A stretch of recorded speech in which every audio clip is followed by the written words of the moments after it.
Oi gente, tudo bom? Meu nome é Marina e no vídeo de hoje eu vou falar de algumas referências históricas no filme do Pantera Negra. Eu sei que eu tô tipo uns 2 anos atrasada pra falar sobre o filme, mas fazer o que esse até hoje ele dá no que falar. O filme mostra pra gente cultura do começo ao fim, referências do começo ao fim, e por conta disso eu não trouxe tudo do que o filme mostra, porque senão eu ia ficar 3 dias aqui gravando. Então separei algumas coisas que eu achei que seriam interessantes.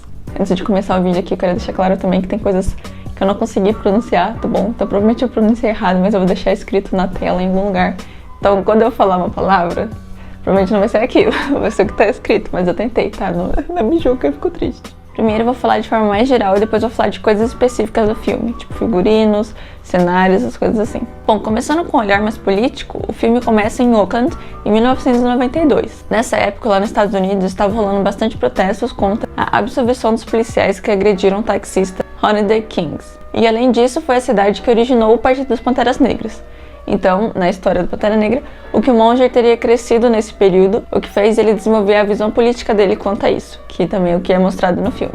E uma coisa que foi bastante ressaltada enquanto eu estava pesquisando mais nesse viés assim, é a semelhança entre o Killmonger com Malcolm X e o T'Challa com Martin Luther King. O incentivo e o discurso político do Killmonger era mais sobre se defender e defender os seus iguais da maneira que fosse necessário, nem que tivesse que pegar em armas, como é o que ele fala no filme.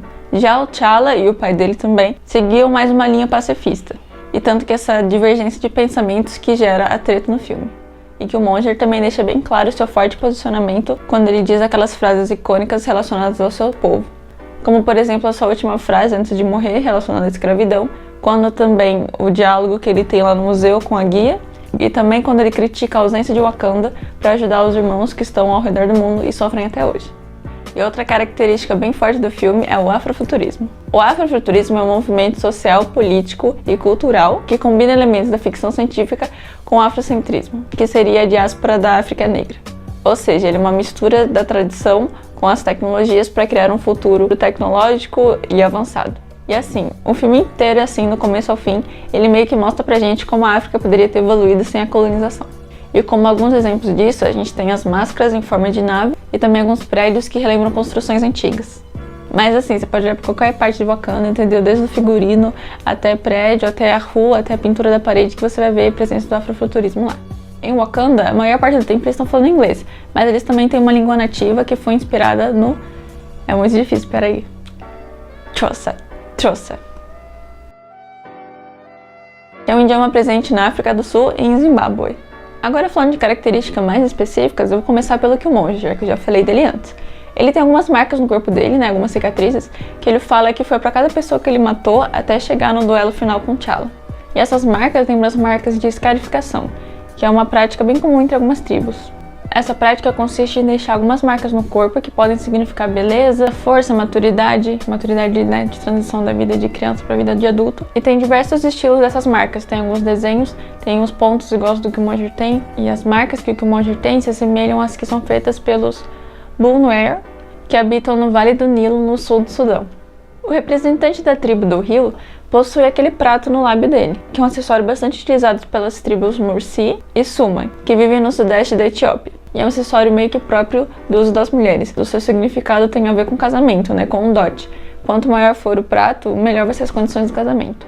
Ainda falando sobre as tribos, a gente pode perceber o brinco Fulani na representante da tribo dos comerciantes, e esse brinco é originário lá do Senegal. Os colares também utilizados pelas Dora Milaje, que é da tribo Ndabele, na África do Sul, e além dos colares, essa tribo também se faz presente no filme nas paredes da cidade de Wakanda, com as pinturas características deles. Também temos a manta Basotho, que é utilizada pela tribo da fronteira, que é originária do povo Lesoto, que ficam na parte meridional da África. E também aquele cabelo vermelho da representante da tribo dos mineradores. A estética dele vem de referência da tribo Himba, que fica no norte da Namíbia. As mulheres dessa tribo costumam passar o otigi, que é uma pasta de gordura, manteiga e ocre vermelho, também às vezes misturado com resina aromática, para perfumar, e elas passam isso no cabelo e na pele, por isso que, fica vermelho. Também a gente não pode esquecer daquela bela coroa utilizada pela rainha Ramuda. Essa coroa foi inspirada no chapéu Zulu, que é tradicionalmente utilizado por mulheres casadas em celebrações. Tanto que quando o T'Challa chega lá, que é pra disputa dele, a coroação dele, ela tá usando um. E ele demonstra seu status social, político e religioso.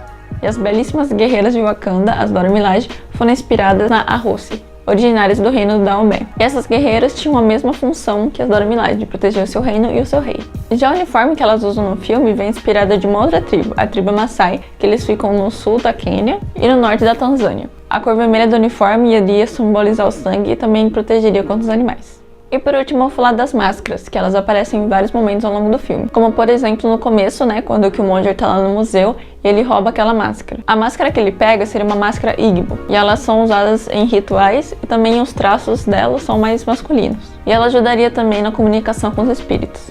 Outro momento também que é utilizado das máscaras é quando tem a briga do T'Challa com o M'Baku pela luta do poder de Wakanda.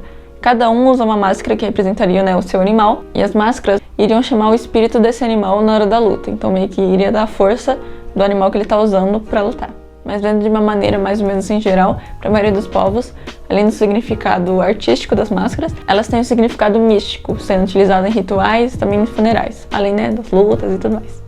E esse foi o vídeo de hoje. Como eu disse, eu não falei de tudo, porque o filme inteiro é sobre referências, então eu ia ficar aqui 3 dias antes de ser mais fácil fazer uma live sobre Pantera Negra, E também eu quero pedir desculpa pela pronúncia, porque tem coisas que eu realmente não consigo falar, é bem difícil, mas eu tentei, tá? Eu juro que eu tentei. Se você gostou, dá aquele joinha pra nós, entendeu? Comenta aqui embaixo também alguma referência que eu não falei, que você achou interessante, que você viu e tal. Manda esse vídeo aqui pra aquela pessoa também que é fãzoca de Pantera Negra, que tá esperando o filme 2, entendeu? E é isso.